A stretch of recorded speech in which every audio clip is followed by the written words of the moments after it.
Yes, guys, you know what time it is. It's your boy Jack here at the Irish Hotspur, joined by an excellent panel. The Lionesses absolutely smacking Sweden right now with the back heel finish. It looked like for 3-0. Looks like that's, kind of wrapped up. They're sent off to the final. Actually, kind of That one. maybe could get the job done. Maybe that the men could not. In the final. Who knows? But still, plenty of kind of pressure to go, I would say.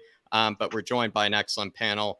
We have Ben from Weird Tom TV, Wes the King, who I think we're very familiar with by now, and then Kuva99, who's practically you can find anywhere. But lads, how we doing? We'll start with 4-0. Ben, and I think we're just gonna do kind of a bit news. Maybe ask how you are, but also kind of talk about this. Kind of quickly. Yaya Toure and Jermaine Defoe have signed as academy coaches. What are your thoughts on this?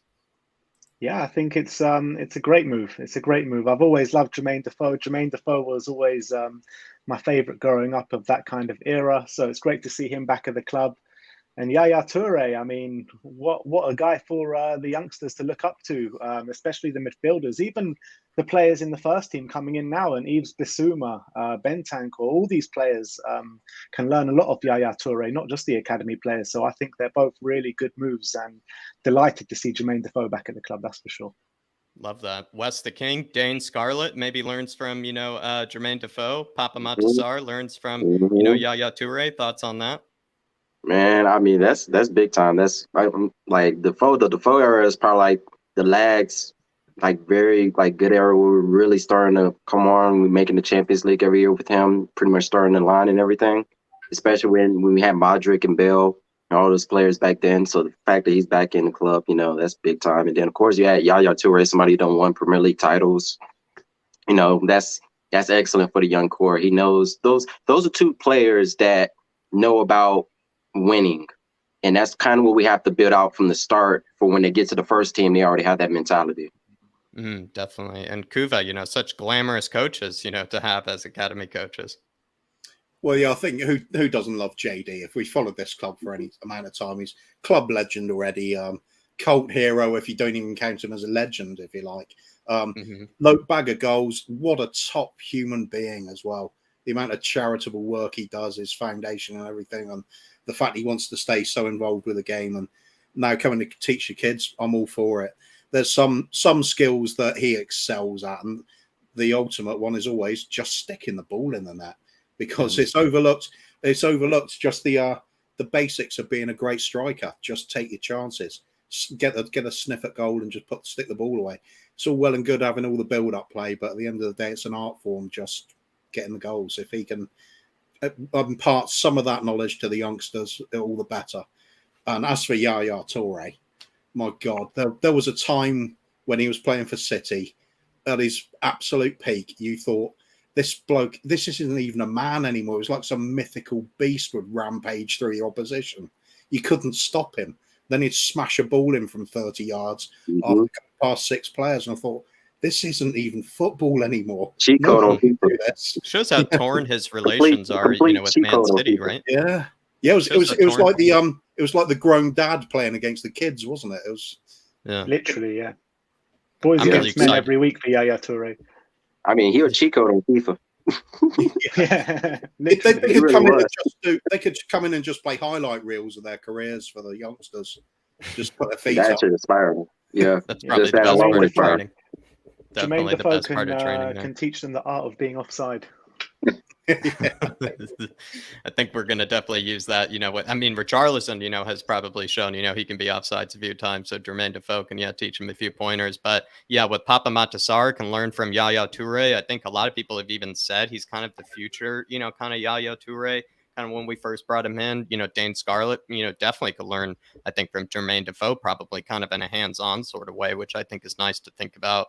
And then on top of that, I just kind of thought about the fact that Yaya Toure, it's kind of crazy, just his torn relationship kind of with Man City. He's becoming, a Tottenham Hotspur, kind of youth coach, not a Man City youth coach, which is really interesting to me as well. But we're going to greet a bit of the Harris Army first, and then we're going to get into it. We're going to be a bit quicker today, with the show, just kind of talking about outgoings, because we are basically in phase 2, I think, of sort of this transfer window where we're going to need to get some players out in order to get some players in. But we have Mark in the house saying, evening, Dave and Jack. Dave, by the way, everybody, he's still going to kind of recovering from, I would say, you know, a very, very painful episode that he had. Of course, I think it was on Saturday. He told me just today he should be back by tomorrow, but I think he's still, you know, kind of in the midst of recovery. So do wish him the best and do give him your well wishes. I'm pretty sure he's probably watching the show as we speak anyway.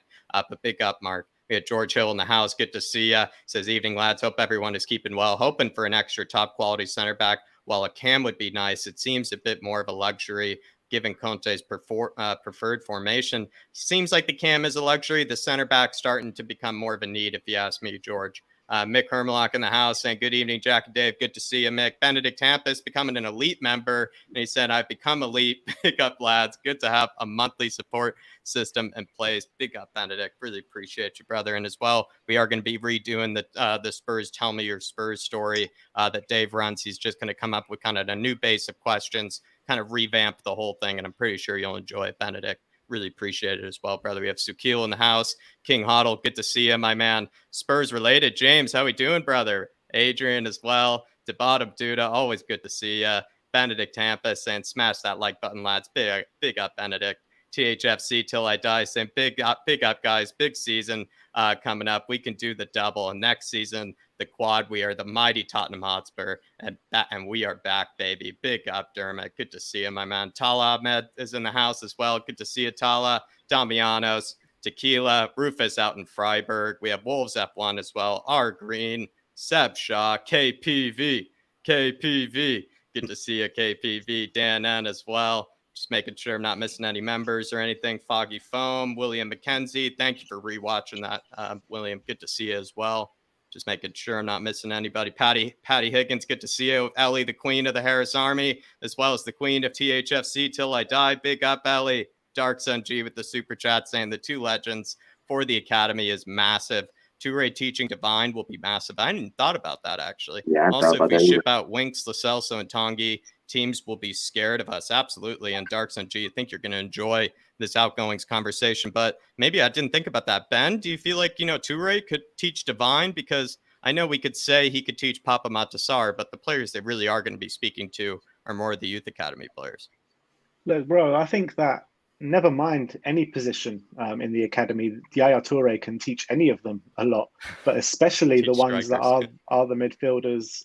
You know, Divine definitely will learn a lot. Pape Matar Sarr will definitely learn a lot. Harvey White as well will definitely learn a lot. Even players like Ollie Skip can definitely learn a lot. I think that he should get in there, Yaya Toure. Take Ndombele literally by the scruff of the neck and slap him up until he decides to do some running or do some work. You know what I mean? Teach him how to be an elite footballer, because he's got the skill to do it. He's someone just to knock some sense into him. Perhaps leave him in the under 23s till January, see what comes of him. Exactly. You know, who knows? Keep him around a bit longer, because we're already going to be paying his wages anyway when he goes on loan to like Galatasaray. Never really thought about that. And, you know, maybe the further, you know, Tanguy punishment, the better. You know, the more, you know, kind of therapists and, you know, training coaches and running coaches that he gets, you know, maybe who knows? He could turn it around. But I like that theory. Knocking some sense into him is a good idea, but I'll be happy with knocking him into the Thames, to be honest. I wouldn't be against it, Kuva. Big up Dark Sun G. And I honestly will say there's so many good things to think about, you know, with these kind of legends, like you said, you know, kind of influencing, you know, the future crop of players. They're going to be leading the way and wearing the beautiful shirt, as Dave likes to say. Big up Dark Sun G. Just making sure not missing any more members before we get started. We have Bob Coys. Good to see you.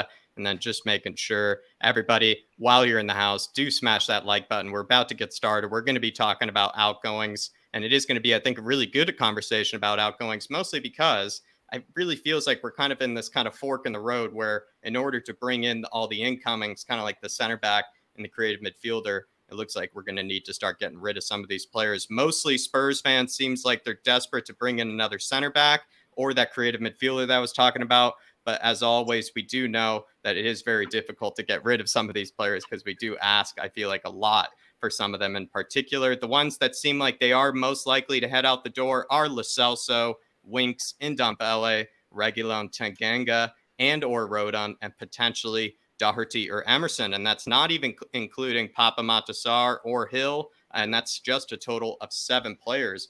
Paratici, I must say, guys, he was pretty ruthless. When going into, you know, kind of the last few kind of transfer windows. I feel like, you know, he could end up, you know, selling potentially around 5 extra players, when it comes to, the incomings and whatnot? Do we feel like, Ben, with Paratici, he could end up selling around 5 of those 7 players, Lo Celso, Winks, Ndombele, Reguilon? How do you see it going? Because we've already sold 3 so far. How many more do you think we'll probably sell? Well, I think Reguilon is definitely going to go. I think Rodon is most likely going to go. Ndombele, Lo Celso, um, Winks. So that's definitely 5. And then you've got the players that are going out on loan as well, like you mentioned, Bryan Gil, Pape Matar Sarr potentially, Tanganga potentially. But I think the Tanganga one will probably be to sell it, to loaning, looking to sell. So Tanganga's another one. So that's 6 players. Yeah. That leaves us very short at the back. So we better bring in a centre back if we're going to let go all of those players. But all the players that I just mentioned, they need to see the exit door, I'm afraid. They just need to. I think they've all stagnated here. Some have gone backwards here. So I think it's time to cut our losses and get them out at whatever the cost that is. But I do have a feeling that this is all going to rumble on right until the end of the transfer window, right until the last day. I'm not expecting all of these deals to be done in the next 2 weeks. You know what I mean? We showed a lot of urgency, with the incomings. Do you feel like we're not going to show as much urgency then with the outgoings? I think it's just a case of getting the right deals as well. And once it gets to the end of the window, then you're panicking a bit and you're taking what you can get. But I think right now Spurs are probably playing their cards a bit closer to their chest and waiting for the right deals to come. But they'll probably towards the end of the window start panicking a bit and just letting them go at a cheaper rate. Fair. Yeah. And Wes, we've sold 3 so far. I think it's Cameron Carter-Vickers, Jack Clark, and then Steven Bergwijn. Do you see us maybe selling potentially 5 more, 6, signings coming in, 8 players going out? Does that seem to, make sense? Or, any of these players that you see going out here, how many would you anticipate Paratici is able to get off the books? The whole key is we're going to have to, because we're kind of over the limit of what we're allowed. And I think the Champions League, aren't we? Yeah, I think so. That's good, 5 over or something. Yeah, we're 5 over. So at least I say 5 at least, which I think some of them, already popping up rumors already about some of them already. And then Tanganga, I think it's going to probably be a loan to buy probably type of thing. If they like him, they'll probably get him. If they don't like him, we have to do something else with him. And then of course, Rodon, he's, even though I have been one of the few to like him as a player. I feel like he probably needs to go to another club to actually get the minutes he deserves, because I just don't think he's been given the actual chance to really show what he has. And then the ghost guys like Reguilon. If we're talking about one of the right wing backs, I think it's Casino Royale. You already know how I feel about that. He's the one who needs to go to me. That's Casino Royale. And I think about 5 is probably the right number. And of course, Winks. Definitely Winks. It seems like we have 3 guaranteed with Lo Celso, Tanguy, actually 4, Winks and Reguilon. Yeah. So you actually are most likely to get rid of 4 here. The 5th is maybe the question. Is it going to be Tanganga? Is it going to be Rodon? Perhaps Casino Royale? Like you said, that is maybe the mystery. And then the way you put it that way, it sort of makes you think that we might sell more than 5. In fact, it could actually be more out the door. But I kind of agree with Ben where, it might actually just be sort of dragged on, towards the end of the window. Yeah, I feel like it's not going to be, I don't think they're going to be in too much of a rush for this particularly, because they have a little bit of ample time to kind of see what offers they get for the players and everything. I think that's going to be a little bit more strategized a little bit, but I think it's going to get done, but it's not going to get done in like a week or 2. Yeah. Definitely. And Kuva, I kind of want to switch up the question because Ben actually made a good point earlier with, if Tanganga, is most likely headed to Milan by the looks of it, very intent, on going there. Joe Rodon, it feels like probably going to be shifted, somewhere, by the looks of things or by how the rumors are headed. Do you feel like, this does mean Spurs will bring in another center back, or will we be left with the likes of Sanchez, Dyer, Longley, and Ben Davies, and then I guess Romero? I would surely have to bring in somebody else, because it would be Sanchez, Dyer, Romero, Davies, and Langley. It'd be an odd number of center backs too, wouldn't it? Yeah, that would make no sense. That'd be chronically short. So if they are going out, then I'd fully expect somebody coming in through the door. Who it's going to be? The obvious case in that scenario would be it's going to be somebody that competes with Eric Dyer in the middle of the 3. because the others are more natural for the rights and the left. That opens up a few possibilities. That's the likes of De Vrij would be a really cheap option. A great player. Still think he's got something left in the tank, even if it's only like a 2-year contract or something. Probably it's a Conte bit of type quality player to too. plug the hole. Yeah. As for the overall selling strategy, you've got to agree it's going to be those 4 players that were left at home from the Korea trip. So that's Lo Celso, Winks, Ndombele, Reguilon. Seems Tanganga is on the way out, and Rodon, he's never featured in the first team, really, has he? Just sporadically. What's the point in keeping a player if they're not going to play for you? Yeah. I do. I'm also of the opinion Emerson is absolute rubbish. I don't understand why we got him at all. I'd be delighted if we got rid of him and got in another right wing back. Seems like leave we want my more Emerson than 5 alone. men. Leave him alone. He defends. Some people defend Emerson better than he defends on the pitch, I would say, including myself. But I kind of, I don't know what it is. Rhoda, I'm starting to like Emerson. I know. Y'all have been kind of starting to grow on Emerson. I'm like, for me, I don't see it. That's the trouble. You start liking them as a person, and you suddenly forgive the football. You can't do that. We've got to get out of that habit. He's also replaced Harry Kane for best hair in the team, I think, as well. So he is becoming, very likable, Kuba. Yeah. But I think you'd also have to include Hill on the list for me. You mean like Sell? For the Sell list? Maybe. Oh, I don't know about that. Because he is one of those sort of players where you could imagine somebody would want to buy him. And if he's not going to be playing, there are a lot of suitors for him. Yeah. Fantasy teams want him. That would then fit in with buying in that sort of explosively creative player that the spark up front was still looking for. Since it looks like Mora's probably going to be staying. And it fits in. That would make what, total of 6 or 7, 8. That would sort the immediate problems out, and it would also generate enough money to surely get over the line a quality right wing back, a quality centre back, and an attacking player of some sort, preferably another wing back as well. I'm still not convinced on Sessegnon, what even his fitness is in question. I think we'd do well. Letting West Ham get Kostic for 10 million would be criminal for me. And let Philo, 123 Coy saying, why haven't we bought Kostic for 10 million?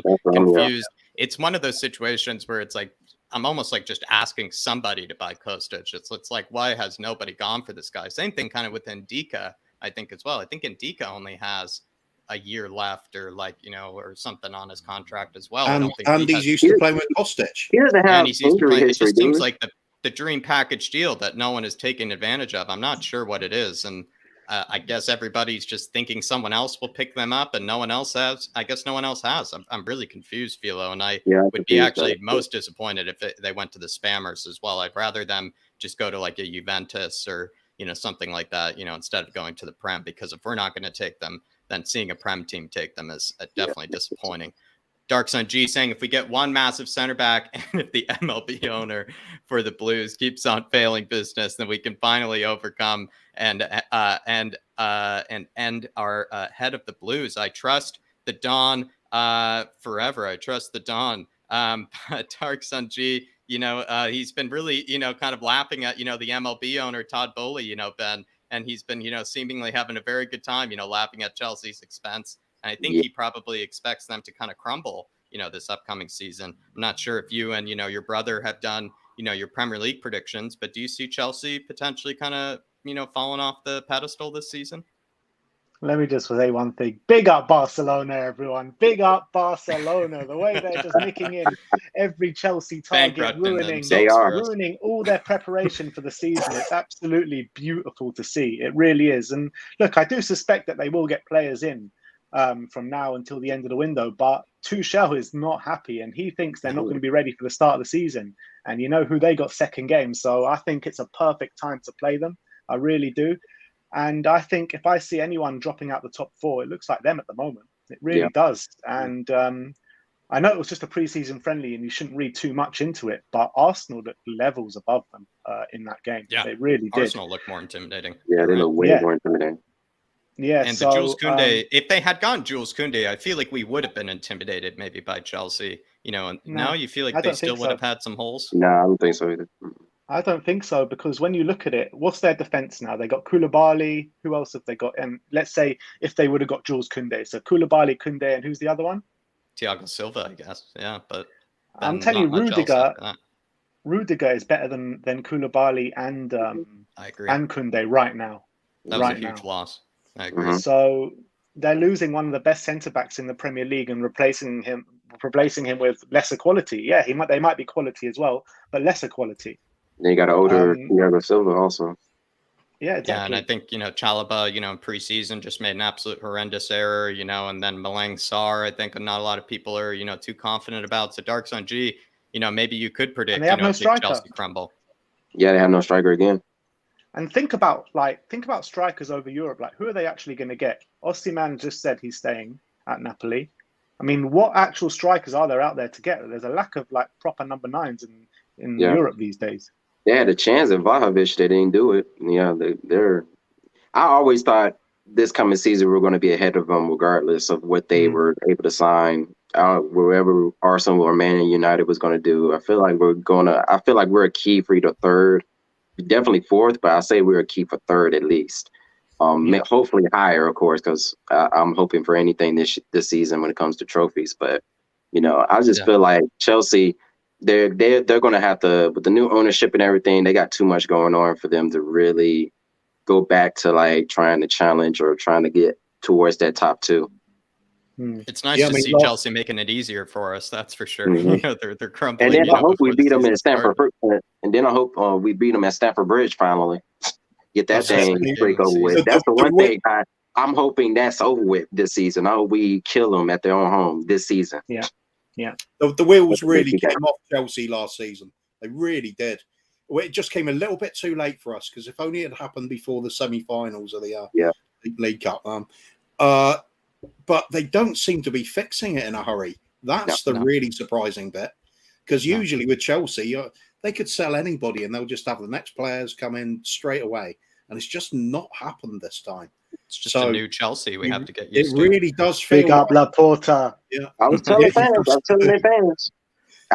fans when they got these new owners, don't expect it to be like your last owners. Don't expect you to be able to spend unlimited amounts of money like you used to. It's going to be a little. Y'all still going to have the money, of course. Y'all still got the name and brand to get players, but the whole I can spend 300 mil this year and 500 mil the next year. Welcome to our world. I could see Tuchel having a bust up and walking out before Christmas.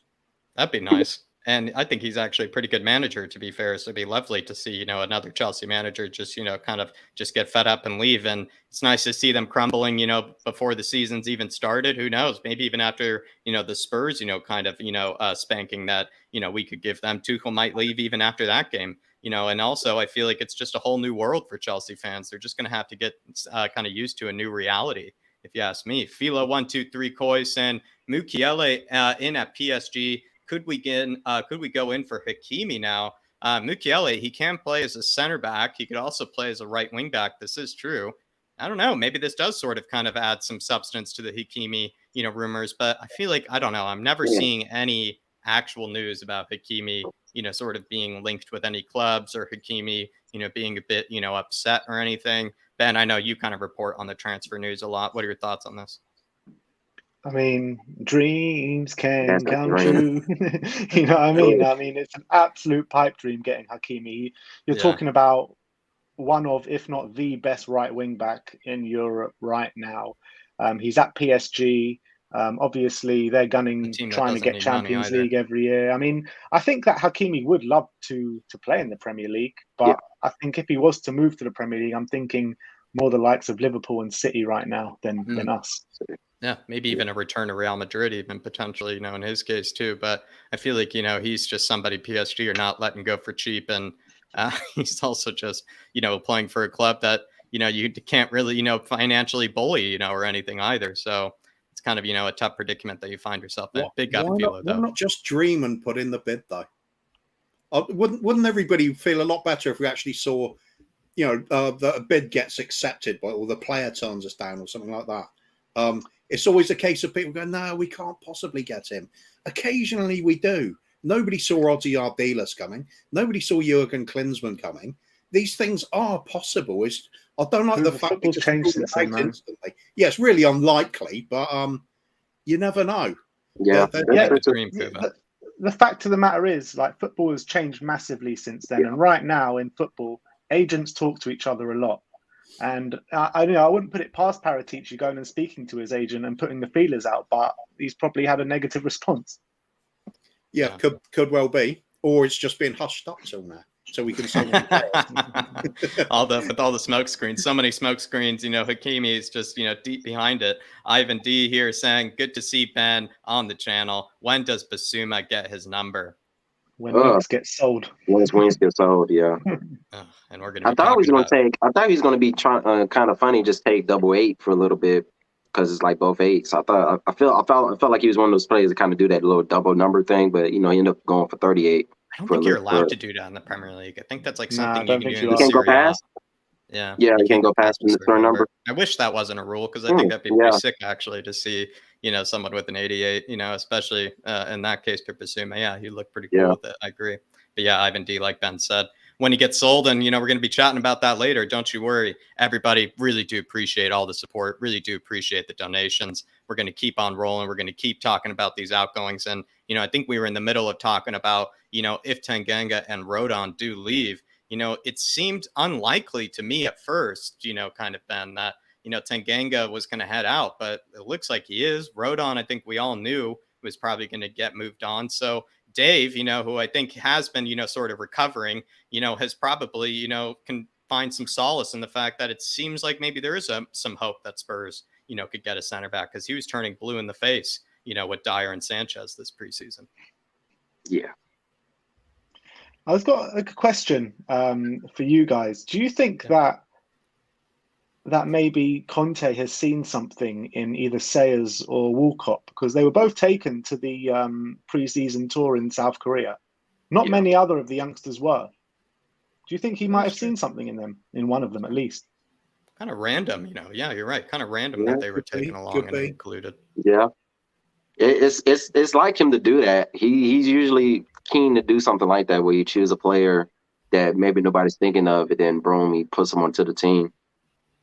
Yeah, Walcott, Bastoni, within the youth ranks, maybe for him, who knows? But I don't know. It's a shot in the dark, but it's just got me thinking. Yeah, helps with the homegrown. Helps with the homegrown quota as well. Perhaps he has identified somebody. Pescazzi wasn't really taken with them. I wish, maybe we took a look at him. I did like him the last preseason, but he didn't get taken along. So if anybody, probably would have been Charlie Sayers or Fagan Walcott. Like you said, that's a good point there. Could also be another nudge at the likes of Ndombele saying, look, we could take you, but we're going to take these youngsters instead. So go and find a club. Yeah, maybe. Are you guys a bit surprised, Kuva? Are you a bit surprised that Tanganga is leaving or Rodon is leaving?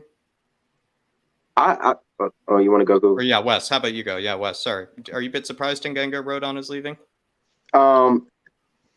Rodon, I like him as a player. Tanganga, I've never really been too into him or what he brought. He had I think one or two good games when it was against when we had to have him play the right back role. And he played well for that time there. But then, as you see, when the game started to really fall on, he started to get worse and worse to me, his play and his and it just, I haven't really seen him be that player that's going to stay on the team kind of for me. And that's probably going to be a little bit of a different opinion from most of the other fans. I think other fans more want him or see him as one of those players that could possibly get on like Skip or something like that. For me, I haven't really, to be honest with you, I've been wondering why Conte hasn't gave Rodon a chance, or even Marino. No manager really has, no manager really has. And to me, I think he has a little bit of better ability, especially at center back role, than what Tanganga can bring. Tanganga is a little bit more versatile because he could play right back and then he can play center back as well. And I guess that's why, and Conte likes that a lot, as you see. He really, really loves utility players. And I guess Rodon just hasn't really shown that kind of stuff that he can, choose and change a position. I'm actually okay with Tanga leaving, and it's kind of. But then Rodon, I'm like, if I actually saw him play, you know, it would have been a little different. Maybe we'll see what the coaches are seeing on practice field. I don't, but I guess, you know, we're never really know. We might get around 20 plus million. I would bet, you know, for both of them. You know, do you feel like Spurs have, you know, enough, you know, left in the purse to be able to go after a 40 million kind of plus sort of center back out there, Wes? Oh yeah. Remember, Alistair Gold said, you know, yeah, we had the 150 at like plus that they added to the pot, but before then, he said we had a good amount that we were going to spend, that we had available to spend anyway. That was just like a cherry on top type of thing. So we definitely have the money to go after another player, even if we don't even sell the players that we need to sell with just yet. But, you know, and I feel like we're going to need to, because it's becoming more and more clear that we're going to need another center back. That's always been the case. I think getting the Cam is a little bit of a luxury type of thing. I don't see why we would use a Cam when we're going to be playing the one up top and not the two up top. We're not going to be playing the 3-5-2, so I really don't see the center back is more of a must for you. Yeah, I think a center back is going to be more of a must because we need a little bit more depth when it comes to that position. Plus, there's 3 center backs we're using, not just using 2. So I think center back is a little bit more of the priority to me than just getting. I think that's why Zaniolo makes sense. Yeah, because Zaniolo can play the deeper role, the number 8 role. He can play a box-to-box role. He can play on the right wing as well. And you know, to fight with Kulusevski. And if you push Moura back to fight for the right wing back slot, then having Zaniolo and Kulusevski for that role is brilliant. Mm-hmm. Yeah. And Conte loves utility players. He loves utility players. Oh, Zaniolo's a lot more than just utility player, though, isn't he? But I mean, just in like playing different positions. Yeah. But he's top quality with it. It's some of his dribbling skills. If anybody's in the comments section out there, they haven't seen Zaniolo play at all, have a look at some of the highlight reels and look at how good he is on the ball. So physical as well. Yeah, and the dip of the shoulder, the way he can dummy half the team with one dip of the shoulder and then goes the other way, and the other half. Serie A is a very defensive type of league too. He could play as a second striker if, you know, we had some sort of like, you know, epidemic of injuries. You know, like he could play as a second striker. That's what makes him so useful to you. Is that I know Maddison is probably like the most, you know, like ideal homegrown creative mid, but with Zaniolo, like sometimes it is nice to have a guy who just sort of fits like a glove in a lot of different positions, you know, or at least can offer something. Yeah. Also helps with the low block as well, doesn't it? We're talking about sometimes you can't thread the pass through the eye of the needle in those situations. Sometimes you need to have a player that can dribble it in there and just cause havoc. That's just by his cheers. I also think that's why Conte is kind of starting to mold Lucas Moura more to a right wing back, because he'll be allowed to just dribble to a straight line like he likes to and just wreak havoc on that right side. I think that's why I'm even though I was like kind of like, I think everybody was kind of surprised when we started seeing Lucas Moura on the right wing. But then if you look at it more with his skill set, it makes sense for how good of a dribbler he is, how good he is, how fast he is still, even at his age. And Mouse, he already done played. He likes the dribblers. Yeah, he likes the dribblers. It makes he likes sense. The guys that are fearless, you know, with taking and a that's pass. why I think he doesn't really rate Royale, because Royale he doesn't have that kind of dribbling ability, which is surprising because again he comes from Brazil. It makes no sense, but you know he doesn't have that. It's coming. Don't you worry, it's coming. Save Emerson, King Huddle. Wait for it. But when it comes to Lucas, you make a good point there, and with Zaniolo, and with Jed Spence, that we brought in, we seem to really be prioritizing players that can beat their man, and we saw Kulusevski just spin his defender every time in that Rangers game, and it showed how much it just opened up the game, how much easier it was for us to create chances. And I think Kuva's right, like even if you're coming up against a low block, if you have kind of sort of fearless players in those one-on-one situations, you can't kind of just cause havoc. I think it's a good point. Yeah, and that's what Conte's system always been built. The whole build off his system is the right wing backs and the wings being able to beat their man, because if they can't do that, our offense is just not going to fluctuate at all. It's just not. It's going to be very stagnant if none of our wingers can even beat not one person, or very stagnant and pass the ball back, which is kind of what Real keeps doing to me. I have never seen him really beat a man, except for that one crazy shot goal he had. That sideways shot he did, that's the one time I seen him really go for it and just go, and he was gone. That's like the one time I seen him do it. Just quick Do we kind have of a right wing free-for-all. back that can put in defensive performances like he did against Man City and Liverpool, though? Yeah, that's the only problem. Yeah, that is the only question. And I think Jed Spence could probably do it. I think Jed Spence is a better defender. But I think people are We don't probably know that yet. yeah, but we haven't been able to see him. This is see why him we do want it yet. another right wing back, though, isn't it? Mm-hmm.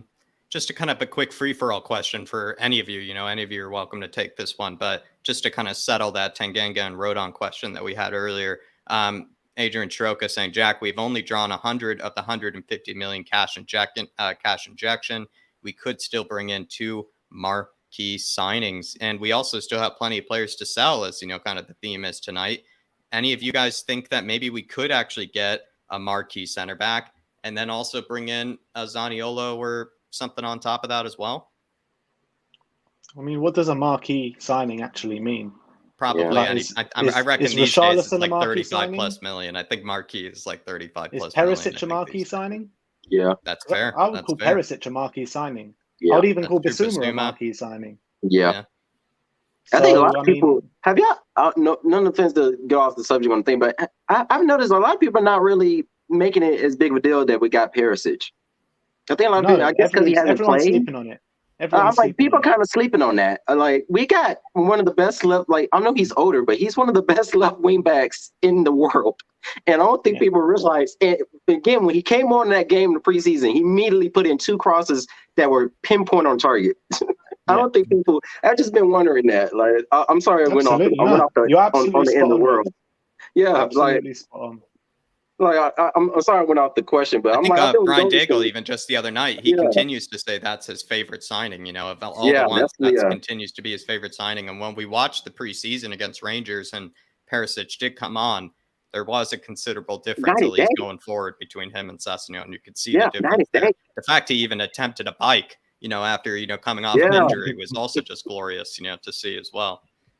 To bottom Duda saying, sorry, go on, Jack. No, Kuva, please. I was just going to say quickly, I think that's the ongoing conversation we have on so many channels at the moment. The fact we've got the likes of Perisic and Bissouma in, great signings. The window's gone in a very promising way so far, and the fact we got so much done so early is great. But if we take our foot off the accelerator now, we're missing the opportunity to turn this into an absolutely great window where we could really be pushing forward.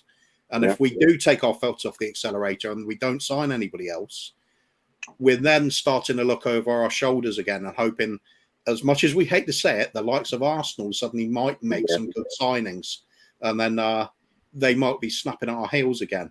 Chelsea might come through and actually get the players they should be getting but aren't so far. United could even turn out to do something if they get their act together. Yeah, if we've got to this far, just push the boat that little bit further. That's what we've always been asking for the last 20 years. We never seem to do it. Now's the time when we got Conte, because Conte won't be with us forever. If we don't fully go for it now, what a wasted opportunity this can be. I mean, we need that center back. I think, in order for, most Spurs fans to feel probably 90% satisfied, I would reckon, we need that center back in. We really do. And the creative midfielder to really satisfy everybody. Then you're probably looking at a very happy Spurs fan base. But I do agree with you, Kuva. It's not really totally done. We are sometimes acting like it is, totally done in terms of the job. But there's still definitely a center back that needs to be brought in for sure.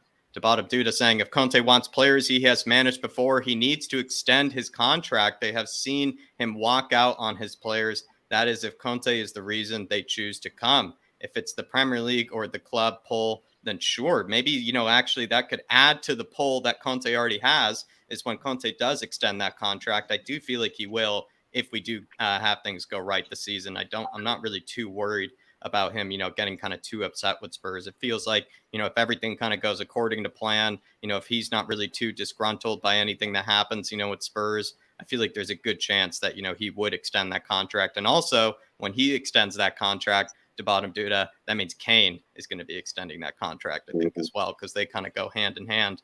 But for me, when it comes to Conte, I feel like he has a lot of reasons, to stay. If, like I said, the conditions of it all going well, maybe he gets top 3. He grabs, a domestic trophy of some kind. he maybe gets a January signing, that could be kind of adding, to his kind of, his title push or, his domestic push. I feel like, there are a lot of things that could keep him here. So when you really look at it, probably that, contract extension would allow us to maybe bring in the likes of a Gavardiol or Bastoni the following summer. So I feel like, the Conte extension probably would happen at the end of maybe this upcoming season, probably towards the end of this upcoming season. That's when I kind of see it happening. But that's my kind of thoughts on it. To bottom Duda. Anybody have any kind of quick thoughts on this? Do you feel like it could add to the poll, Ben or, Kuva? You want me to go? Or Wes or anybody? I think it definitely could, because actually it needs to already be done, to be honest with you. I think the whole team and just the media, everybody knowing that, hey, it's confirmed that he's here for like 2 or 3 plus years. I think that brings in some real, like probably not in any rush though. He's probably not in any rush. He's probably not. Him himself, he's probably not. But I know for us as fans, I think it would bring us more like, okay, yeah, we're in this for a good while, not just for like 1 season or 2 seasons. Yeah. Well, I kind of envision it happening at the end of the season. To bottom Duda, if things go according to plan. Big up, my man. Really appreciate the big one as well. Amir Sardar saying, fantastic panel. Great show as always. Come on, you Spurs. Anyone coming out to Israel for the Roma match? I think we have. Ben is. Holy shite. I'm going. Yeah, I'm going. Can't wait. Absolutely can't wait. Josh was going to be there. Well, he was on, the panel for the fan show the other day as well. And plenty of Spurs fans are going to be out there. We seem like we were in good voice, at Rangers. We're going to be in good voice in Israel. Yeah, most definitely, especially if I'm going. I'm not going to let my voice rest for the whole 90 minutes. So it's going to be good fun. Yeah, get Amir, to lose his voice as well. Amir needs to lose that voice. He's probably been missing a Spurs game. He's probably holding up all that pent up energy. Big up, Amir, and appreciate it. And also let me know, if any of the players, for Spurs are looking good to you in person, this preseason, Hill Messi watch, Pape Matar Sarr watch, you're on all those type of watch duties. Amir, big up, my man. Philo Coy saying, get both Madison and Zaniolo for me. Then the quad is on. I don't really think we need both of them, but who knows? Maybe you just have all the candy, in the store. But with Zaniolo, like I said, he could sort of play as kind of like a right wing, as maybe backup to Kulusevski or competition for Kulusevski. He can play as his second striker if need be. He can play through the middle. Before he had all those injuries, I think that's where he originally came from, was kind of as like a guy that played through the middle. Then he got all those injuries, started to kind of experiment with playing in other positions. But yeah, Philo, I mean, if you ask me, I think Zaniolo really looks like the guy the most versatile, but I don't know if you get both. I think that seems like a bit overkill.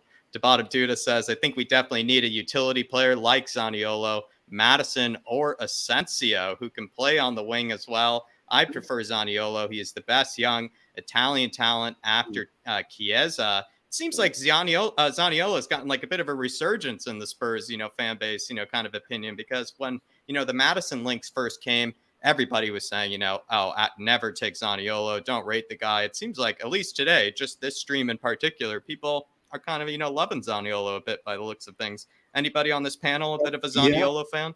Yeah, I think the thing with Zaniolo is when he first came onto the scene as a youngster, sensational start. And if I remember rightly, he got picked for the Italian national team before he'd even played in the Serie A. He was that. Is that right? Yeah, I think he did. I'll have to double check that one. But there was some other unusual things happening with his start to his career as in the top flight. Anyway, I think he made his debut away to Real Madrid in the Bernabeu, which is quite an introduction to football. Shows how much the coaches trusted his talent. The big deal with Zaniolo is those knee injuries. It's wrecked a lot, big chunks of his playing time. ACL damage on both knees, and of course, with that amount of time out, people, well, you forget about players. It's natural. You think, well, they might not even get back into the swing of it. But he did have just about a full season last year. So he's clearly got over his injury. And he was clutch in the Europa Conference League, which is, I think, some people, I think they just look at his Serie A stats and they kind of feel like, they get a bit turned off, by what he could bring. But if you do look at, his Conference League campaign, he was sort of carrying that team in certain fixtures. When Tammy Abraham wasn't really, hitting the mark, he was able to kind of carry them. When Zaniolo wasn't hitting the mark, Tammy carried him. They actually had a really good relationship, him and Abraham, I felt like, in that Conference League. So another person put in the comments as well, Zaniolo is an absolute unit. Since, coming off of those injuries, he's really bulked up a lot after coming off of those pretty poor or pretty bad injuries. Maybe he's more of a Conte player than the rest of, these guys with Asensio and Madison, in the super chat. Anybody think that too with Zaniolo? He's probably more a Conte type player with just the build, the physicality. Definitely. But not. Yeah. But the thing is, there is a big risk attached to Zaniolo because from what I've been hearing and reading about his season this year, I mean, he has gone head to head a bit with Jose Mourinho at times this season.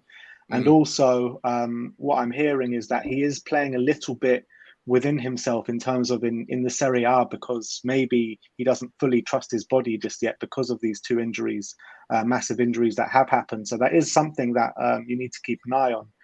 But someone needs to get that confidence back into him. And who better than Antonio Conte? I think it's a risk worth taking. If you spend more than 40 million, I think it would be a bit of a risk, because if you're only like 10, 20 million away from getting Madison, if like the price tag is, not too far away from Madison's price tag, you would see it as a bit of a risk, knowing what Madison could kind of bring instead. And then you could probably look at it as a risk, I think, that way. But Asensio, For me, the risk isn't the money. The money's irrelevant to me. The risk is bringing in a player that's not going to work. That's the risk. Fair. Yeah. Do you feel like, he wouldn't work as like the creative midfielder, you mean, or just like with the injuries and kind of like him only coming off of one good season recently? Well, what I'm saying, the risk of that, he's playing a bit within himself in Serie A and not really trusting his body, and he's not going full on aggression like he used to before this last injury. So I think if he is going to join Spurs, he needs to go full pelt at it and not really worry too much about all the other things. But it's all subconscious, isn't it, sometimes? Yeah. They got to do the homework on the mentality. And that's what happens.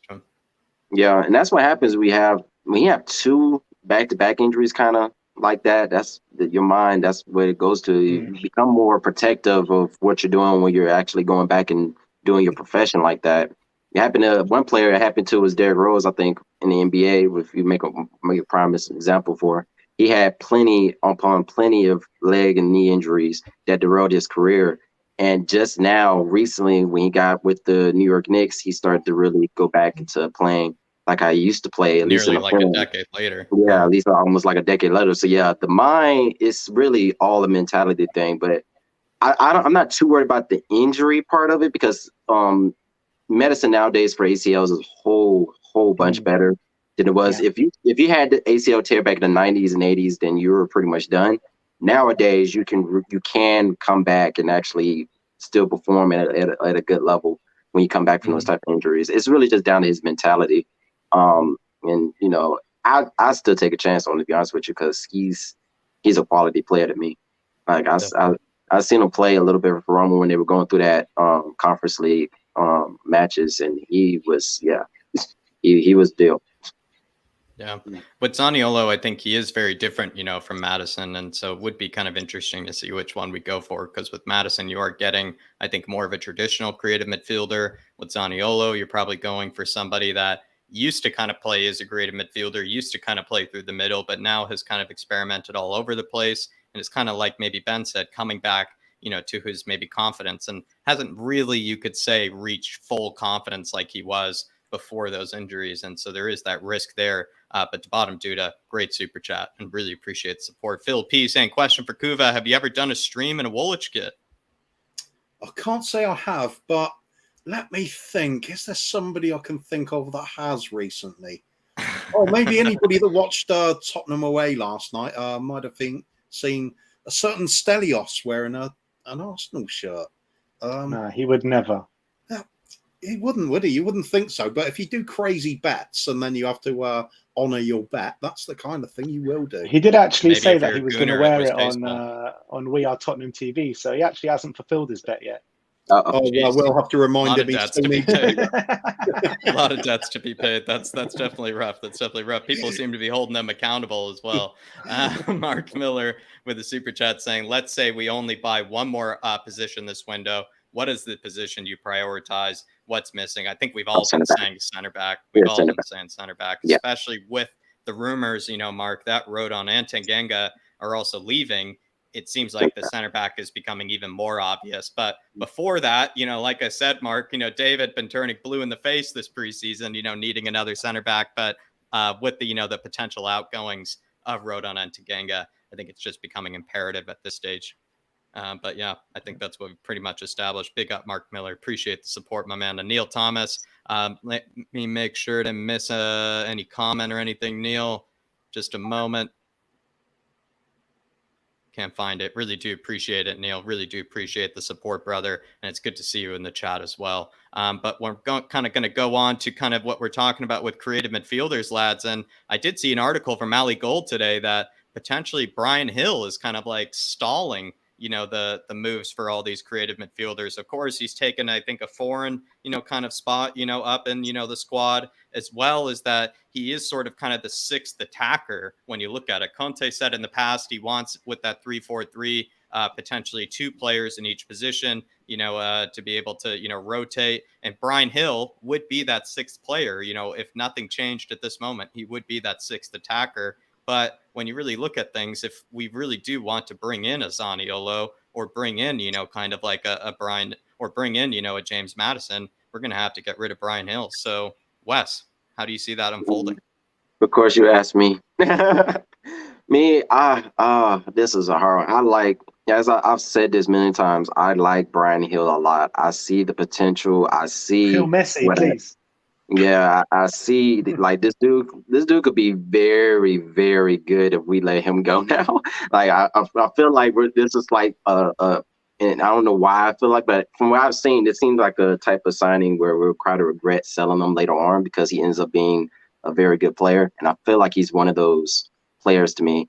And I feel like he could, like I've said this before, he could fill that attacking midfielder role if we end up not getting a Maddison or Zaniolo, say that falls down the drain or whatever. I feel like he can play that role because I've seen him play it. Conte has put him in that position before, and he actually had very good link-ups in those games with Kane and Son. Specifically Kane, when he was he like 2 or 3 like through balls, and it went straight to Kane, and it created like two or three chances right there, just with him just getting subbed on within 15 minutes. I see the potential. He hasn't really gotten the necessary chances to really show what he actually has. Hopefully, if something happens, he ends up staying on the roster.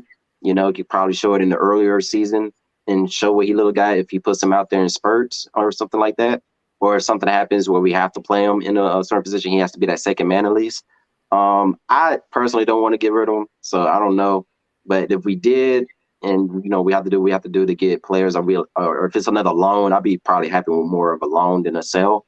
But I'm sure the other team that would probably be trying to get the loan would probably be wanting an option to buy probably. So he doesn't want to save Emerson, but he wants to save Gil Messi, which is nice. I want Gil Messi, yeah. I don't rate Emerson, but I like Gil a lot. Could we get away with, Ben, like Kulusevski, Kane, and Gil Messi as sort of the creative midfield options? Maybe we have 3 different players that could play. Yeah, I forgot Kulu could play the. I really like Gil Messi. I really do. I think he's got bags and bags of potential, bags and bags of ability. I just feel that at his stage of his career, he needs to be playing consistent football to grow within himself. But the thing is, ideally, I'd like to see him doing that in England. I think that to get to grips with English football, he needs to be playing consistent minutes in the English football, whether it be in the Championship. I wouldn't be against that, or a lower team in the Premier League. I wouldn't be against that. But I just feel like him being at Spurs, he's not going to get enough minutes. It's going to stunt his development, unfortunately. So I think I would like to see him go on a loan to maybe one of bottom half Premier League team or a team fighting for promotion in the Championship. I think that's where I see what's best for him. Yeah. Yeah. Then that would be perfect. Thoughts there, Kuva? I'm pretty sure I think I know your answer, but would you like to see Gil Messi moved on in order to bring in someone like James Maddison or Zaniolo? It depends. I just don't think we're going to play Hill enough. So if we haven't got any, he hasn't going to get any game time next season. He's either got to go on loan or we got to sell him. So yeah. And when I've looked at him, there's bits to his game I like. He's full of energy. He's enthusiastic to a fault. He's got a bit of pace to him. He takes up some interesting positions. He wants to get on the ball. That's all great things. But then whenever he does, he's yet to really do anything where I think there's a player. That's never his finishing, quite apparently, happened. he needs to work on as well. I think Ali Gold mentioned something about that. It's Lucas Moura syndrome, isn't it? It's the final product it's missing. I think he has the final pass. I feel like he probably just doesn't have that final finish. Never really seem to see it with us, though, do we? It's true. I guess it's only glimpses. That's what I'm saying. I'm a bit sort of torn with him. Out on loan, see what happens. He's definitely not going to be first team regular this season, that's for sure. My gut feeling is it's probably better to sell him and use the money to invest in the position we really do need. And at the moment, it is glaring that it's got to be centre back. It's got to be at least one more wing back. And if we do get a Zaniolo or a Maddison, someone like that, I think these are the sort of things that turn this window into a great one. Having Messi stay, having Gil Messi stay. Come on, hey, that's Messi. I told you. We got him, boys. Having Gil Messi stay, it doesn't do it for me. I think it would be bad for his development as well if he stayed. Yeah. Just a lack of game time is always bad for a player. Especially in his case where, like you said, he needs to work on sort of the physicality of the Premier League, where I don't know if I could say the same with maybe Pape Matar Sarr. I feel like Pape Matar Sarr, what he needs is just to acclimatize just to, kind of England in general and kind of just, how, things are. But the physicality side, you might not be as worried about with him. Whereas with Hill, you do want to just see him get used to the Premier League, just get used to kind of how things are over here with kind of the style of play and whatnot. William Kelly, though, saying Celtic would be a great destination for Hill. Ben, you kind of suggested the Championship because you feel like that would be better for the physicality. With the Celtic, he'd be playing for a team that dominates the ball, which would be nice, but I just don't know. Like, what would you make of Celtic? Would be okay with that? It's an interesting one, Celtic. Yeah. I mean, I'll prefer it in the Championship or the Premier League, but Celtic wouldn't be a bad option. I think he would get a lot of minutes there. It is quite a physical league up in Scotland, so he'll get definitely lessons there. And you've seen, look at Virgil van Dijk. You know what I mean? He made he applied his trade at Celtic before moving to Southampton, and you get a lot of players coming out of Kieran Tierney. I know no one likes to talk about him because he's an Arsenal player, but he's a very good player coming out of the SPL. So you do get good players coming out the SPL from time to time. So as a loan, I don't want to sell him. I really don't, because I think he's got bags of potential, but a loan move, even to Celtic, would work for me. Would you prefer like Wes? Would you prefer like he go to Sociedad or let's say like a Celtic? No, not a Sociedad. Nah. I think that is, I think, the rumored club. That is the rumored club. Yeah, I feel like he needs to be somewhere in England. He needs to be at a league that's way more physical, and that's really Championship, lower side Premier League teams, and probably even the Scottish League. Scottish League is very physical if they're not anything else. I think, to me, they're a tad weaker than Championship, and that's going to hurt a lot of Scottish fans. But I think that's kind of the truth. I think Championship's a little bit stronger. I feel like he'll get a little bit more. He's going to definitely. He would definitely play a lot more for Celtic. I know that. So I really wouldn't mind if somehow that is something, or any kind of team in probably Scottish League, probably like a Aberdeen or something like that. I feel like that'd be a good option instead of having him just go back to Spain or something like that, where he's pretty much going against talent he already knows, and he already knows how that game works. He needs a whole new challenge with the physicality for him to really show off if he can actually succeed in the Premier League. Yeah, agreed. Absolutely agreed. There you are, William Kelly. A lot of people actually seem to prefer that Celtic move over like a move to a Sociedad or maybe a Marseille or a Sampdoria and all the ones that he's been linked with. Yeah, I feel like if we were to loan any player, like just loan them and not sell them, it would be Hill to me, that we loan completely instead of just selling straight up. I could see him as being like a Salah sort of situation. Yeah, and Tanganga.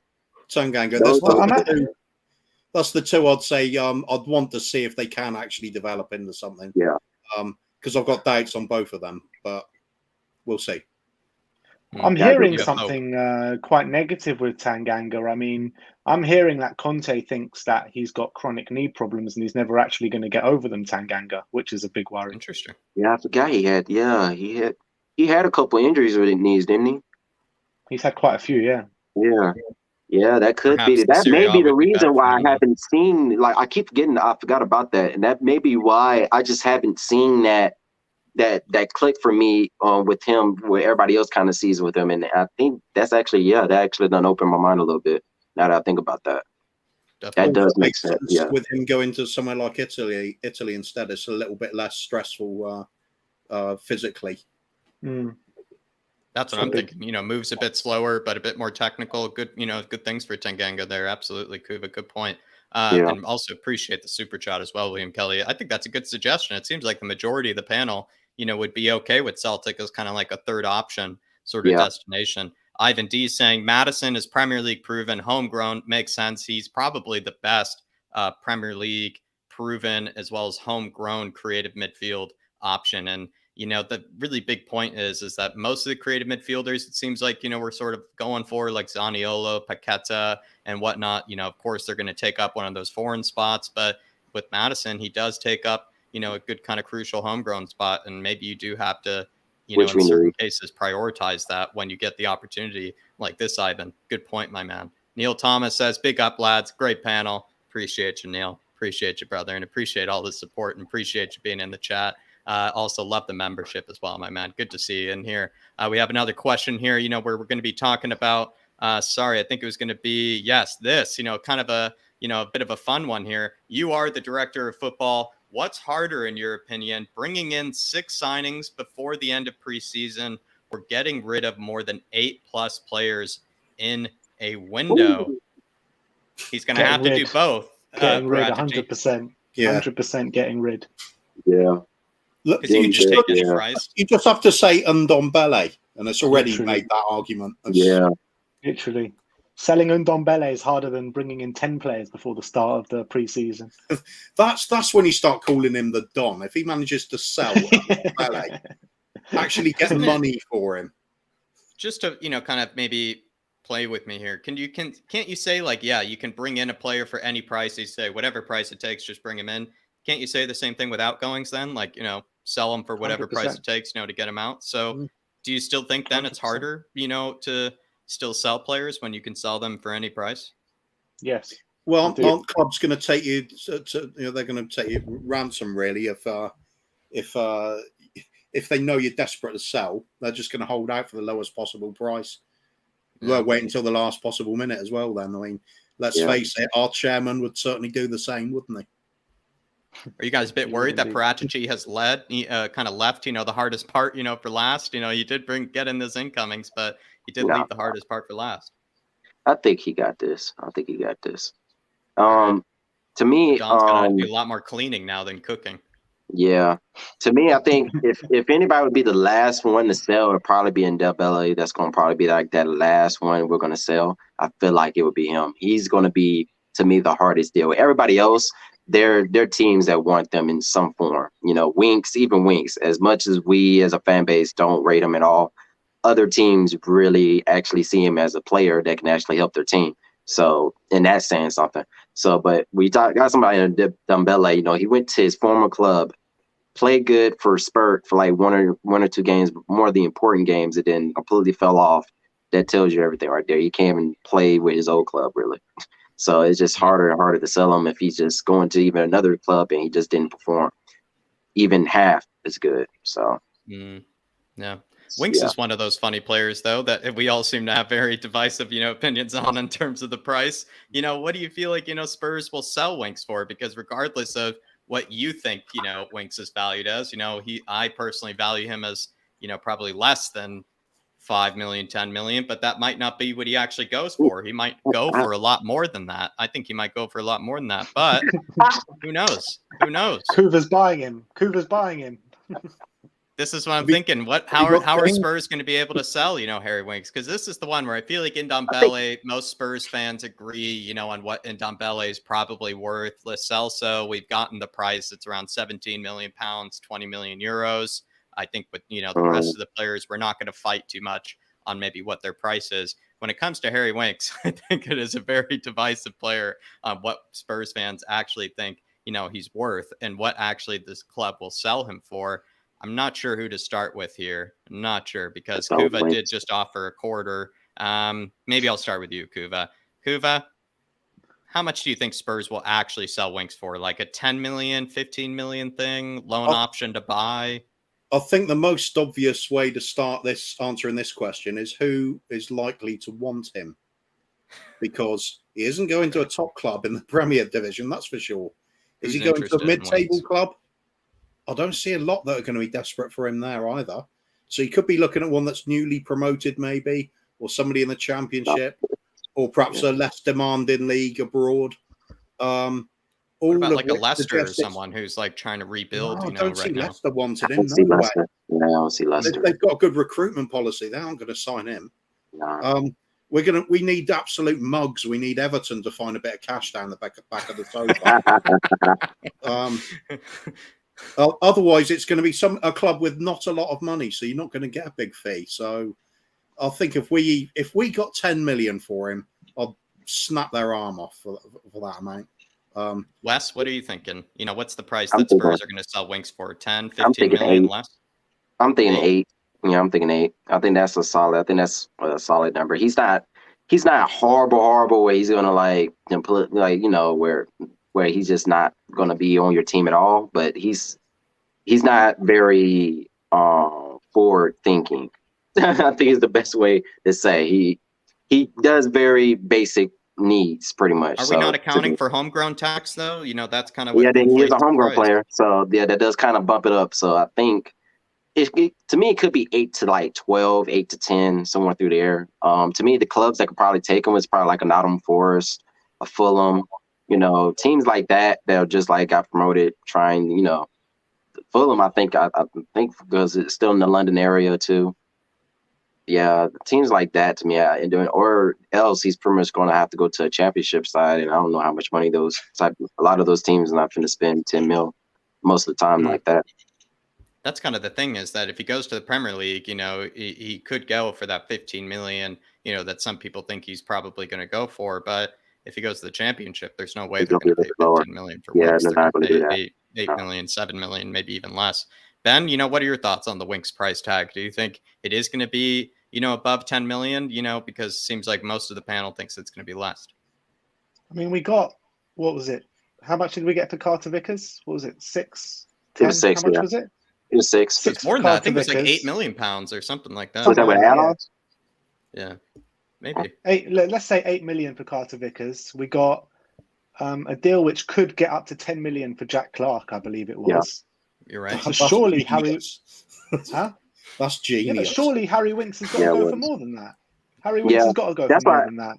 Yeah, that's what I'm thinking. I'm thinking in that early 10s, like 10 to 12, 10 to 13, somewhere through there is probably where you want to end up at. I actually think it's going to be something like 15 plus some add-ons, and I think he can be very valuable for a team like Southampton, be very valuable for a team like Bournemouth, Fulham, especially Bournemouth under Scotty Parker as well. I think he would actually be a good fit. That is the likely destination, it seems like. So I think one of those 3 clubs would be happy to have Winks, in my opinion. They're going to be happy to have Winks. Crazy enough to say he'd probably be better than some of the center mids they have. So that says something, but it's the truth. He's not good enough for us. He's not good enough for us. Yeah, he's just not good enough for us. Yeah. I can't see Southampton wanting him, but Fulham, Bournemouth, something like that maybe. Yeah, I can see him easily slotting into Southampton's midfield. I really can. I feel like Bournemouth is the good shout just because of Scotty Parker, and he did used to use Harrison Reed, I think it was back in the day with Fulham, and Harrison Reed, I think, is just the ginger version of Harry Winks, so I could see that, going pretty well if he does want to use a Harrison Reed-like player. Dark Sun G saying, if we can sell Winks like we did Sissoko, then sell him for the same price, and just maybe the two questions that have come up here is who actually wants Harry Winks, because we're not really getting many rumors about who really does want him. And then what are Spurs really asking for? Are Spurs asking for the 15 million? Like, Ben is kind of alluding to here. I mean, they asked for more when it came to Cameron Carter-Vickers, when it came to Jack Clark. Maybe they are asking for 12, 13, 15 million, and they're just waiting for somebody to come in with one, Dark Sun G. But it seems like then Harry Winks in that case might be more of a deadline day sort of signing, like Tanguy and Ndombele. But whereas like a Gio like all of them. Like, oh yeah, all of them will be Spurs will be all the news on deadline day when it comes to outgoings. It'll be a free for all. It'll be a party. Absolutely. Big up, Dark Sun G. Appreciate the support. But we're going to move on into a bit of fun extra time here, kind of wrapping things up, a bit of fun extra time. Will Spurs bring in a Maddison, Zaniolo, someone else, or no one? So basically, will we get Maddison, Zaniolo, or no creative midfielder at all? Just put on your predictive hat. If you were to make £5 bet on this sort of question, just give me your thoughts. Just give me your predictions. It's pretty much what it is. We'll start with Wes. Wes, what are you thinking? What are you predicting? I'm thinking Zaniolo and a center back. I don't know what center back, because right now it's looking we get a creative mid. Yeah, I think to me, I think Madison's probably a little bit too much, because they're going to add the English player tax to it. So I just feel like Zaniolo is more like a Conte player that he would probably sign. That's a player he would sign like any day. He would sign a player like him. So I feel like Zaniolo will probably be one, and then definitely a center back. I don't know what center back. It's going to probably be 30 to 40 that we have to pay for that center back. So that's why I feel like we wouldn't get Maddison then a center back if we did that, because Maddison is going to be like 60 plus. So I feel like it will be Zaniolo, because he'll be around that 30 mark, and then center back they would get paid 30 to 44. Interesting. We do have a lot left in the purse, so that is a good guess there. Maybe go to stay in the bottom. Kuva, what are your predictions here? Zaniolo is the one that really ticks the boxes for me at the moment, because I think quite right to point out Maddison's going to be very expensive. Leicester aren't going to let him go on the cheap. Zaniolo's got a little bit to prove. He's really made his way back from those injuries. I think he will like the idea of working with Conte. Conte certainly likes that sort of player. He's big, he's exciting, he's strong, he's aggressive, he's hardworking. Passing's probably not the strongest part of his game, but it's decent, is it? But the thing that really makes him a difference is he's that ball carrier from midfield. Yeah. He can easily do that role. His dribbling is sensational. He's almost unstoppable when he gets going.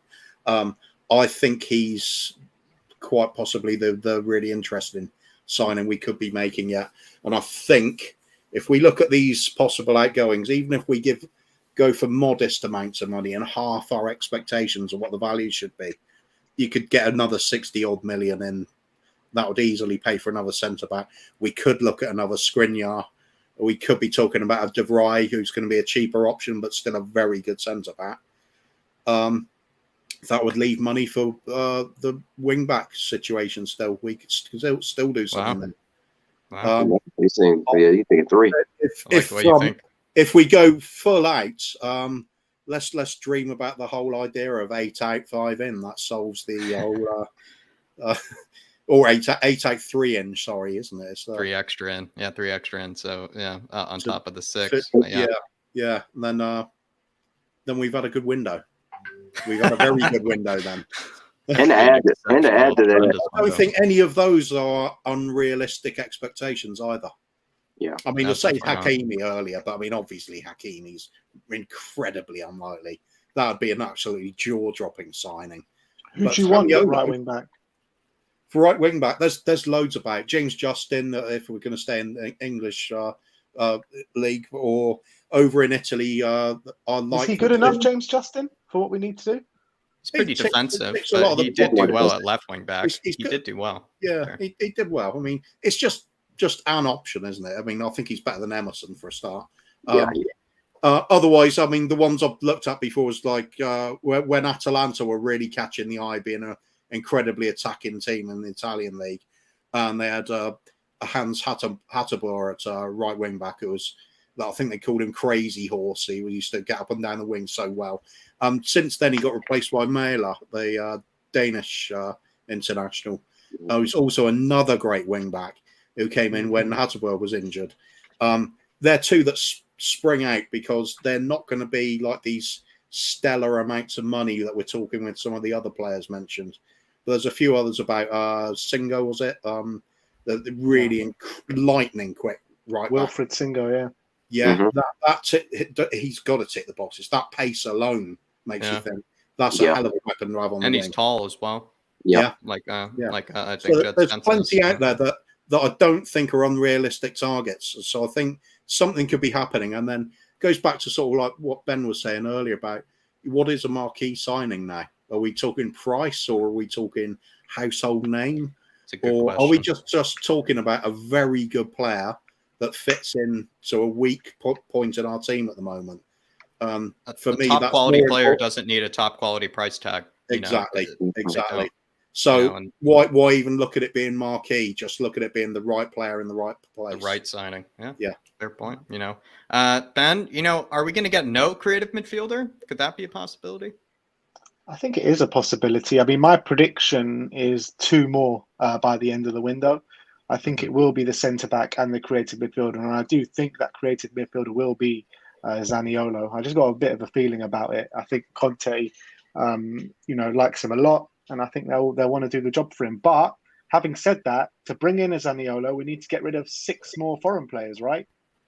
Is that right? Sure. 6. I think we need to get rid of.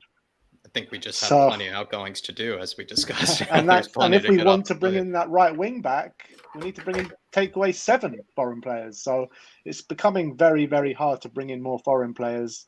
If it is a James Maddison, then it's 6 players to get the right wing back in that Kuva wants. So I think it's only going to be 2, to be honest. And I've got a feeling Matt Doherty actually might be leaving now, and we're going to force Lucas Moura to do a bit of a right wing back role and shove Zaniolo up there with Kulusevski. It's surely either got to be Doherty or Emerson leaving, hasn't it? I think it's Doherty, to be honest. The comeback of all times, Emerson.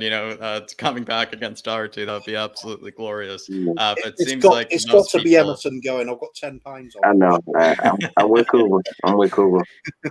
It seems like most people have, predicted it is going to be a creative midfielder, and most people seem to think it is going to be Zaniolo. Extra time. Another question here: should Pape Matar Sarr stay or go on loan? For you, for me, I think he should actually stay because he's actually barely even played in a Spurs shirt. Bryan Gil got the opportunities to play in a Spurs shirt under Nuno, even at one stage under Conte as well. Whereas Pape Matar Sarr, he's only played preseason games and he's still only 19 years old. It's not like he's 21 or 22. I feel like you have so much time on your hands, with the guy. He could learn from Yaya Toure, as we discussed before. I feel like you keep Pape Matar Sarr, but should he go on loan somewhere? I mean, we'll maybe start opposite order, Ben. I really like Pape Matar Sarr. I really do. But again, with the midfield options that we have, there's 4 midfielders that are thoroughly far ahead of him. So I don't see him getting that much game time. Could he play the Harry Winks role? The guy that gets 800 minutes, something like that, at the end of the season? I don't know, man. I don't know. Especially if we're going to bring in a Zaniolo as well. That's another option in midfield that we have that's going to be ahead of Pape Matar Sarr. So personally, for his development, I think that he needs to go out on loan. 1 more year out on loan and come and join the first team after, having consistent minutes. I think that's what I would like to see. I think a lot of people might agree with you in the chat there. Kuva, what are your thoughts? Yeah, I think the obvious one is a loan at the moment. I think he's sort of joining at just the wrong time for him when we are really buffing up the midfield. So I've always been against hanging on to players if they're not going to be getting game time. It's no good for the player, the club, nobody. It's a complete waste of everybody's time. Matar Sarr, haven't seen enough of him, obviously. Ben's quite right when he says that. There was something there just in what we did see that suggests he's not out of his depth by any means when he's playing in with the quality of players we've got and the limited amount of game time he had there. I like that because quite often you can see straight away a player's not up for it, or they're just suddenly a bit starstruck. There was none of that there. He looked very comfortable. He looked like a seasoned sort of player in the position. So I think there's something there worth looking at, and get an exciting looking loan for him, perhaps in a bit more of a competitive league than he was in last time. Perhaps he could go with the Italian. AC Milan are after him. There we go. That might be the option then. Perhaps who are we going to pry away from AC Milan in the meantime? I feel like you keep him in the Premier League just because I feel like he needs to learn English. For me, I think he does need to learn English, or at least acclimatize to even living in England, because he is so young still as well. But Wes, where would you like him to go? Would you want him to go? Would you like him to stay? I think I'm thinking loan as well. I'm thinking loans. I haven't seen enough of him yet, to be honest with you, too. I'm in the same boat as everybody else. But he's definitely a player that we should keep on to, like I think with Hill as well. I think he's another one of those players. I think like Tanganga, Hill, and Pape Matar Sarr that we just straight out loaned, but we loaned them in the right league. He needs to definitely be in this area, in the England area, because he needs to learn English. He needs to get used to the style of play, the fans, how fans are there, the whole nine. He's only 19, so I feel like championship, somewhere like that, which I think a team would definitely take him. I think that's probably more where he needs to probably go for right now, because our midfielders are too strong at the moment. Yeah, there's a really good comment from where was it? The View from Nowhere at 10:52. Just a second, sorry. Yeah. There we go. That one makes a lot of sense to me. Yeah, that makes sense too. Keep him in, get used to the English setup. Yeah. You could probably easier find him an English club in that scenario as well. If you do keep him until January, more likely you would find an English club that maybe would want to take him, for the rest of the season or for like a year. Also, you don't know what the state of the squad's going to be like after the World Cup. You don't know who's going to be injured, who's going to be fit, and all this kind of stuff. So you never know. He could come in useful after the World Cup. Fair point. Yeah, I forgot about that. Yeah. Big up the View from Nowhere, and big up Kuva. Good spot there, my man. Good spot there. Last question. You can only buy one for this season, Madison or Gvardiol. That's an easy one, in my opinion. Easy for you. That's sync with everything we've been saying earlier. It seems like the center back is what people want in right now. Ben is going Gvardiol. Wes? 100% Gvardiol. You already know Gvardiol. God, Steve said, I feel bad. Usually these extra time questions are so much better. Kuva. It's got to be a clean sweep, hasn't it? Yeah. Yeah. Looked like you're thinking outside the box. We really need the center. We need a center back. It's clear. I was thinking we kind of got the left-sided centre back covered, and that's more Gvardiol to me. It's more really I'd be looking for somebody to replace Dyer. Yeah, I think if your player like Gvardiol's available, you get him. Yeah, definitely. Could he do the centre of the three? Probably could. Yeah. But Langley could play then. Yeah, Langley could play center. Yeah. Anyway, it's Gvardiol. You just get him, don't you? It's quality.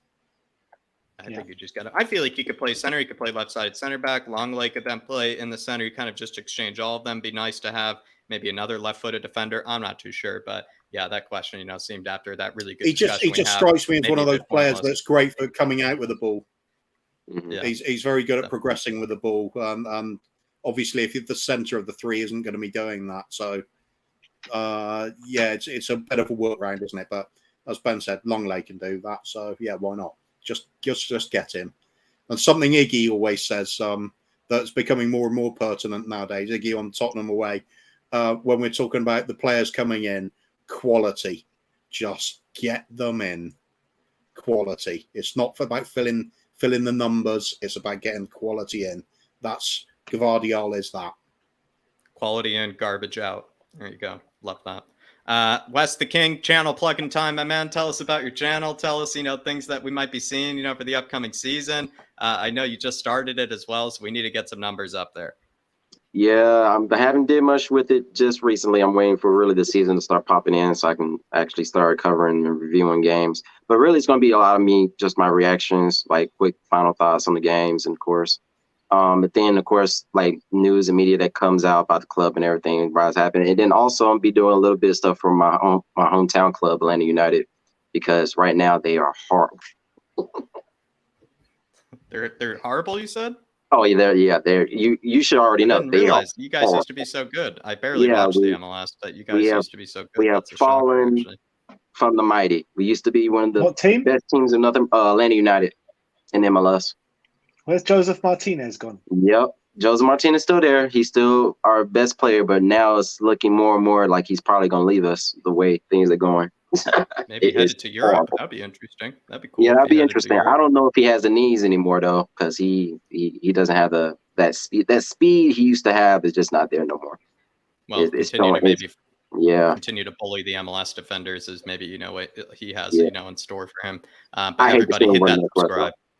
Hit that subscribe, that big red button. Wes, he needs some more numbers. Everybody show him a bit of love. He's shown this channel a lot of love. So everybody show him the support. But we also have Ben's channel. Doesn't need any introductions. But Ben, any cool content, coming up, for this upcoming week or next week or, the season?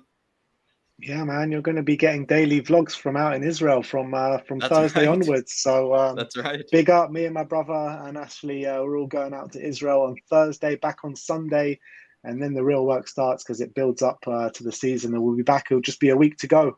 Well, less than a week to go till the season. So exciting times ahead. I can't wait to get into the nitty gritty of the season, hustle and bustle of Premier League life. So let's go, everyone. We'll see you there. Those are the men you got to be watching for this Israel, preseason game, especially one of the most spicy games, I must say, as well, against Jose as well. We're going to have our main boys out there representing us and giving us the content as well. So everybody, if you haven't already, go and hit that notification bell so you don't miss that Israel content. And yeah, I must say, I'm going to be watching it. And also, Faz Radfar even said this channel and Tottenham TV are the fairest on YouTube. Even more reason, to show Ben the support. I'm not sure Harry Winks would agree. Maybe when Dave, is taking a bit of health recovery as well, maybe it's been a bit more tame today, you could say, but he does bring that fire, that's often needed, I must say, to a panel. But I think we had a good, very civil discussion. It seemed like we disagreed on plenty of things, in certain cases, but kind of all just kept it together like the Spurs fans we know we are. Big up, Faz, really appreciate the support. And then also, Kuva, what channel are we plugging today? Always Bob Spur TV. Big up, Bob. There's so much lately with yeah. it did the special on the what happens with people after they come out of comas recently, and I was privileged enough to host that one for him and brought a couple of guests on. There's so much information that hadn't come out on that stream that we've already talked about doing another one, because it's one of those strange conditions that people don't really know much about other than seeing those sort of Hollywood movies, and it looks like it's a simple case of a long sleep and then you just come up and it's like everything's fixed again. It's very different to that in reality. Very long-term mental health conditions that go with it, and physical. And Bob's been struggling with it a lot. So he's got a lot more to say on the subject. I think that would be a really good show again. And of course, he's got his big charity drive still going on for the Princess Alexandra unit in Harlow, isn't it? Who were so instrumental in helping him, literally saving his life. So when the cut-off finally happens on that on the 15th of August, there's a certain group of people that will double up the money that's raised, and it's currently heading towards the £3,000 mark. And Bob had only originally intended to raise £500, so it's been incredible so far. But if we can get it to 3,000 and doubled up to 6,000, it'll be a nice big charity check, one of those big comedy style big checks, hopefully, that will be taken to the hospital on the 22nd of August. So that's still not. I'll certainly big up for now. Bob Spur. No better beautiful face no better beautiful face to be holding that big check than Bob, to bring it in as well. What a story as well. Everybody show Bob Spur the support as well. I like Kuva just had a really, really great stream. Lots of different content, not just Spurs content as well. Bob Spurs, and just a really good guy in general that I think most of the Spurs community can say, is absolutely just somebody that, we all love and support, and is a huge friend of all of us. So big up Bob Spur. Dan Coy saying, last day of my holiday coincides with the Tottenham's first Premier League game. So bittersweet. Can't wait to be back at the Lane. Come on, you Spurs. Big up, Dan. And I must say, that seems like, the holiday is just going perfectly because, that means, while you're kind of, wrapping things up, you get to watch your Spurs, hopefully, you have, good internet connection, you can sit on the beach, watch us, smack, Southampton from away. But, he's actually saying so bittersweet. Can't wait to be back at the Lane. So he's actually going to miss it. Sorry, I misread this, Dan. He is going to be missing the first Southampton game. Have you guys ever missed, the first game of a season ever? Maybe that's how I spin this. Anybody ever missed the first game of the season, by circumstance? Ben? Yeah, nodding your head. I think I'm going to have to miss the first game of the season this year. What? Unfortunately, yeah. I don't think I'm going to be able to go to the game because, there's no one to do the watch along. So me and Sim are going to be in the studio doing the watch along, I think, for the first game of the season, unless we can find someone to do it. Coming back to Southampton. That's when I wish I was in London right now. Yeah. What, do you want to do the watch along or you want to go to the game? I'll do both. But I have missed, me personally, I have missed my hometown Lenny Net. I missed the first game of the season twice because of, one because of work, and then I think one because of something about school, like a couple years ago. So yeah, I have before. Hated it. Because they both ended up being very good games. Dan, I think you'll enjoy that Southampton, man. And let me know, how you've enjoyed the vacation, or at least, the upcoming vacation. It seems like it'll be a good one, especially if it's going to, be able to allow you to return, back to the season, just get to miss that big week of anticipation, just get to relax, have a few cocktails or a few beers or whatnot, sitting in the sun, just enjoying, yourself. You don't have to worry about the stresses of that first week, before the big season comes ahead. But big up Dan Coys. Really appreciate the support. But yeah, lads, I think, that's the end of the stream. Appreciate you all for tuning in. Smash that like button on your way out. Smash that subscribe if you are new to the Irish Hotspur. Dave should be returning tomorrow, everybody. He did give me more or less the here we go on his health when it came to that. So we should have him back tomorrow. Like, Ben said, you should be checking out We Are Time TV if you want to see how Spurs are doing out in Israel. But that'll be all for now, everybody. As always, come on, you Spurs. In Conte, we trust. We will be seeing you. Everywhere we go.